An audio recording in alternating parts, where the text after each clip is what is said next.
Hi, good afternoon, Didan. How are you? Doing very well, thank you. Karen, we spoke briefly in our opening about this event that took place on Thursday night. The USC Shoah Foundation had an event honoring George Clooney. Many of our listeners may be wondering what this has to do with Armenians and why we're talking about it on the Armenian Radio Hour. Tell us a little bit about what happened. Yes, Didan, I was very fortunate. Navid, a good friend of mine, Navid Valerian, had contacted me just about a week before the event to let me know that the Shoah Foundation, which is a foundation started by Steven Spielberg shortly after he had put out Schindler's List, is a foundation that he started to digitize and film survivors of the Holocaust. And then what happened was there was a gentleman, Michael Hagopian. I don't know if all Armenians are familiar with him, but in the 60s and for the next 30 years, he filmed 400 Armenian genocide survivors. And shortly before his death, he had contacted Steven Spielberg and was able to convince him and the Shoah Foundation to take these 400 or so interviews that he had done and incorporate them in his work, Steven Spielberg's work, with recording and filming and putting on the most modern type of film or CD or whatever it might be, media, so that, for generations to come, people can, if they do any kind of search on genocide, they can learn all about not only the Holocaust, but the Armenian genocide and such. And so, as I mentioned, Navid Valerian had contacted me that the Shoah Foundation was honoring George Clooney on Thursday evening in the Natural History Museum in Manhattan, and that it would be very important to have an Armenian presence at this event. And so Navid was able to get us a table, and my mother, Suzanne Tufayan, my sister-in-law, Meline Tufayan, the Festikians were at our table. I know that Linda Tarzan was able to come. She was at our table. It was represented as best we could with such short notice by Armenians, and it really was a phenomenal evening. We had an opportunity, my mother had an opportunity to meet Steven Spielberg and actually, pitched to him to do some type of movie on the Armenian genocide, which, I don't know if he would actually do that, but it was, she certainly got his attention. So it was an incredible evening. It sounds like it was a fantastic evening. I'm just reading over some of the names of, celebrities, influential people that were there. I'm sorry, the Gala Committee, the committee for the evening, that included people like Matt Damon, Ralph Lauren, Jerry Seinfeld. Actually, Jerry Seinfeld was there, Matt Damon was there, Sandra Bullock was there. She spoke about George Clooney and about genocide, and many of these celebrities, for example, Steven Spielberg, when he got up to make his speech, did mention the work that they're doing with the Armenian genocide, the survivors who Michael Hagopian had interviewed. So, as I mentioned, Navid Valerian was, she really spearheaded getting some Armenian presence at this event, and I can't thank her enough, because it was certainly, I knew about the foundation. I didn't know that there was any involvement with Armenian and with our genocide. So at this point, they've taken all the film that Michael Hagopian had interviewed and actually put it on this the most modern form of media. However, there is still work to be done with this, and so they need to raise quite a bit more funds to be able to finish, and hopefully April 2015 in the commemoration of the 100th anniversary of the Armenian genocide. So, Karen, we are going to be hearing from Navid, I believe, right after we're done with you, so we're going to wrap it up. I want to say that it's really important that all these celebrities are involved, because when our voice is not loud enough or cannot be heard for whatever constraints, sometimes celebrity voices help, and that's a very good thing for them to be recognizing it. We thank you for joining us, and we'll talk to you soon. Thank you very much. Yeah, talk to you soon. Thank you.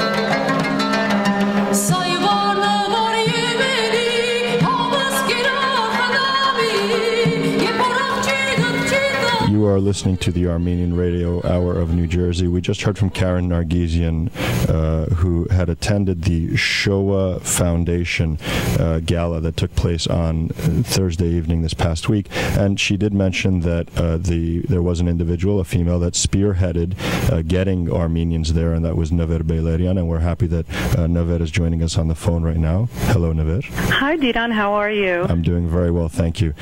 We spoke briefly to Karen. She did give us some highlights about what went on Thursday night. A lot of people I didn't know, and I'm sure a lot of our listeners did not know about this project. I mean, 400 digital videos of Armenian genocide testimonies. Tell us a little bit about why you spearheaded it. I'm pretty sure we all know why, to get some Armenians there, and a little bit more about the organization. Well, I'll tell you, I read originally about this event in the Armenian Mirror Spectator, and then I did some searching online and came across it with Abba Jabarian's Armenian Life. I saw it online as well. And one of the things that it said in the article was that there will be strong Armenian representation there. And as I started asking around, nobody had heard about it. And I was asking, and the higher up the rungs I went, the more curious I was as to why nobody knew about it. I then reached out to University of Southern California's Shoah Foundation, and I was determined to find out who's going to this and why aren't So I was able to get a table of 10 to have some Armenian representation. Once we got there, we saw that there were 2 other tables representing Armenians, including Ambassador Evans and his wife were also present. And there was the other 2 tables were predominantly West Coast Armenians who are USC affiliated and support the Armenian programs there and the Armenian Film Foundation. Now, the event was the celebrating an ambassador to humanity, which is something the USC Shoah Foundation does. And this year it happened to be George Clooney with the work that he does in southern Sudan, and the personal funds that he does. He really spotlights what's going on because these voices need to be heard. He's into awareness and prevention. And the Shoah Foundation, theirs is about documentation and awareness and putting a spotlight on things, on these horrible, horrible circumstances of genocide and Holocaust and murder by government and by individuals. There are 52,000 Holocaust interviews currently in the Shoah Foundation's archive. And as they move forward, they have broadened their scope, realizing that the one common thread that we have with Rwanda, Cambodia, Armenia, and the Assyrians is genocide and man's inhumanity against man. So several years ago, they broadened their scope to Rwanda, and I was fortunate enough during the cocktail hour to meet a man by the name of Freddie Mutangawa. He was a speaker at the event. His title is the Director of Kigali Genocide Memorial in Rwanda. And he is the Secretary General of the Ibuku Genocide Survivors Representative Body. Now, for our listeners who aren't as familiar with the Rwandan genocide, it was as close as 1994. I was married in 1994. I was, dancing and singing and keffing and while this genocide was going on. And awareness is key. He approached me hearing that I was Armenian, and he said, I wanted to meet an Armenian and speak with you because I wanted to let you know that at our Kigali Genocide Monument and Memorial, we have a section there commemorating the Armenian genocide, and we use the word genocide under great political pressure. They are lobbied consistently to take that commemoration down and not for the public to not have access to it. And he told me personally that he spoke with the Rwandan president personally and said, if we do not use the word genocide and acknowledge the Armenian genocide, in 50 to 100 years, they will not use genocide for Rwanda either. We must tell the truth. I had tears in my eyes, and I hugged and I kissed him, and I told him how moved I was. Later on in the evening, after Steven Spielberg spoke, and after Bob Katz spoke, and after the chair of the Shoah Foundation spoke, this director of the Kigali Genocide Memorial, Freddie Mutangawa, spoke. And what I was not aware of is that he was a survivor himself. He had lost his mother and his father and his 4 sisters in 1994. And for this man to be standing up for Armenians, it was just spectacular. So these are the happenings that we had at that event. It wasn't just about a star-studded spectacle. There were people there. They're not just celebrities. They are humanitarians.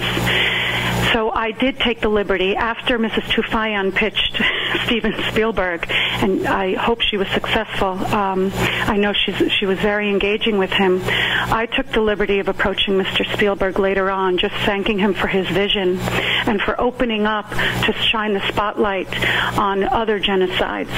Now, coming to how was my involvement and how did I get involved, is that it was the name Dr. Michael J. Hagopian that sparked my interest, because I remember in the early 2000s, I remember meeting him along with his audio technician, and they interviewed my grandfather, Anush Krikorian, who is an Armenian genocide survivor from Bitlis, historic Armenia. In meeting him, and I knew that he was doing these testimonies. And so when I did call USC Shoah Foundation, I said, I'm the granddaughter of a Armenian genocide survivor. What can I do to help you make this happen? So they told me what I could do to make this happen. One is to get the word out. And thank you, Diran and Vartan and the whole Armenian Radio Hour of New Jersey staff for allowing Karen and I to share this information with you. But also, it's going to take money. And Armenians, we are donating constantly to our own efforts, both in Armenia, Syria, and domestically, in our diasporan areas. But something like this is important because we need to show our support not just physically by attending a function, but also financially. Historically, Armenian strength and power has always been to thrive in foreign lands. We're all over the world, and we thrive. We don't just survive, we thrive wherever we are. And that's successfully without losing our identity. So if we take the foundation of that and take it a step further and see in our surroundings what is most beneficial and where we can partner with other organizations to get our word out and to get our point across. And so we partner with these other organizations, and then we can be mutually successful together. And the USC Shoah Foundation is one of those things. Now, the Armenian Film Foundation owns this film footage. So they will retain these genocide survivor testimonials, the original film and the original audio. And up until now, what's been completed is that those 400 film testimonies have been converted and digitized to a very high-tech Library of Congress level. And now the Armenian Film Foundation has now licensed these to the Shoah Foundation. So the entire budget for this, from soup to nuts, as they say, is $1.5 million. $500,000 has already been raised, which has done the compilation, which has covered the compilation and the digitizing of these testimonies. But the next step is to integrate them into the archives. One of the world's largest video archives is at USC, and the Shoah Foundation has that and runs that. I encourage our listeners to go onto their website and find out more information. information, because I can keep talking about this. We appreciate your time. I just one of the Stephen Smith, the executive director of the Shoah Foundation, one of the quotes he had that I have in front of me. It's definitely crucial. We take the vital and precious words of those who went through the genocide, and these are going to become available for students, educators, and scholars, so they can learn directly from these eyewitnesses of history. I think the Shoah Foundation is doing a great job of that, and we really appreciate you spearheading getting Armenians there to represent us, and really pushing Steven Spielberg when he had the opportunity to really help us get to the forefront. So we appreciate your time, and thank you for your efforts. Thank you so much, Didan, and I hope you'll have me back and others back to talk about this some more as we move forward. Absolutely.